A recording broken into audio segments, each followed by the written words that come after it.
నమస్తే. విజయవాడలో విషాదం కలిగించినటువంటి డాక్టర్ శ్రీనివాస్ నాయక్ ఆయన కుటుంబం జరిగినటువంటి ఘోరమైనటువంటి పరిస్థితి మనం చూసాం. ఇలాంటి సందర్భంలో చాలా ముఖ్యమైనటువంటి అంశాలు వెలుగులోకి వస్తున్నాయి.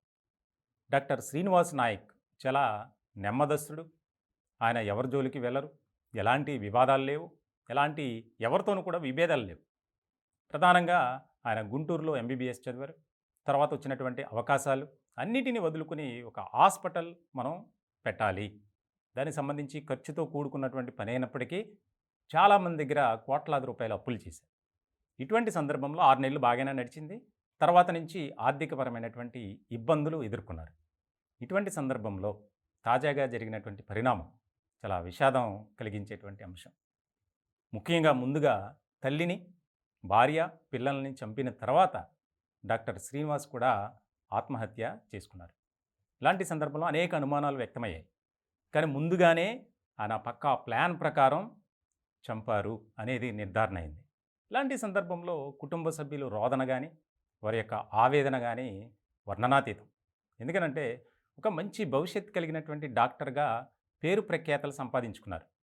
ఇలాంటి సందర్భంలో ముఖ్యంగా భార్య ఎవరైతే ఉషారాణి ఉన్నారో, కుమార్తె శైలజ, అలాగే కుమారుడు శ్రీహన్, తల్లి రమణమ్మ, ఈ నలుగురిని చంపిన తర్వాత అతను ఆత్మహత్య చేసుకున్నారు. ఇలాంటి సందర్భంలో తన సోదరుడికి, కొంతమంది కుటుంబ సభ్యులకి ఒక ఆడియో అనేది రికార్డ్ చేసి పంపించారు.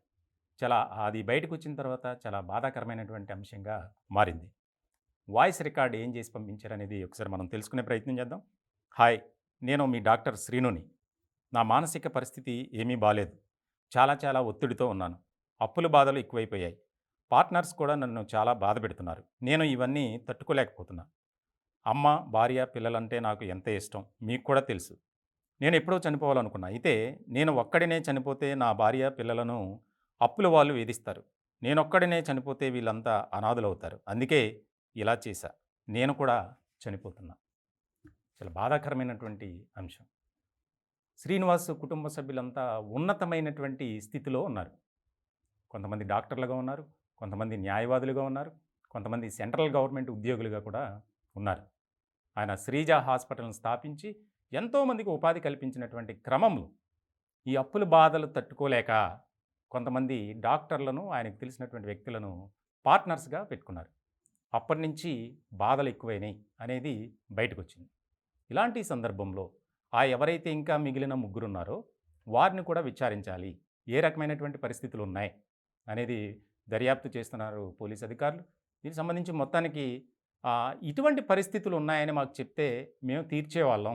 కానీ ఏ రోజు కూడా మాతో ఫలానా దగ్గర ఇంత నేను అప్పు చేశాను అనే విషయాలు ఎక్కడా కూడా వెల్లడించలేదు అని చెప్పి కుటుంబ సభ్యులు కానీ, బంధువులు కానీ ఆవేదన వ్యక్తం చేస్తున్నారు. ముఖ్యంగా బంగారు భవిష్యత్తు కలిగినటువంటి పిల్లలు. ఆయన కూడా ఇప్పుడిప్పుడే ఒక రకమైనటువంటి ఆర్థోపెడిక్ డాక్టర్గా పేరు ప్రఖ్యాతలు సంపాదించుకున్నారు. ఇటువంటి సందర్భంలో చాలా బాధాకరమైనటువంటి వ్యవహారంగా మారింది. అనేక అంశాలు బయటకు వస్తున్నాయి. కేవలం అప్పుల బాధలు తాళలేకనే కుటుంబాన్ని కూడా ఎంతో ఆప్యాయంగా, అనురాగంగా, ప్రేమగా చూసుకునేటువంటి వ్యక్తి అనేది కూడా చుట్టుపక్కల వారు, కుటుంబ సభ్యులు కూడా చెప్తున్నటువంటి పరిస్థితి. ఇలాంటి తరుణంలో ఎవరైతే ఈ వేధింపులకు గురి చేశారో వారిపై కేసు కూడా నమోదు చేయాలి అనే ఆలోచనలో పోలీసులు ఉన్నారు. ఇప్పటికే ఆ హాస్పిటల్కి వెళ్ళినటువంటి పోలీస్ అధికారులు కొంతమంది దగ్గర నుంచి స్టేట్మెంట్స్ తీసుకున్నారు. ఎవరైతే ఈయనతో పాటు పార్ట్నర్స్గా ఉన్నారో వారిని కూడా పిలిపించి వారి స్టేట్మెంట్లు కూడా తీసుకోవాలి, విచారించాలి అనే దిశగా అడుగులు వేస్తున్నారు. మొత్తానికి విజయవాడలో డాక్టర్ కుటుంబం ఆత్మహత్య, హత్య ఆపై ఆత్మహత్య. ఈ ఘటన అనేది చాలా బాధించేకరమైనటువంటి అంశం.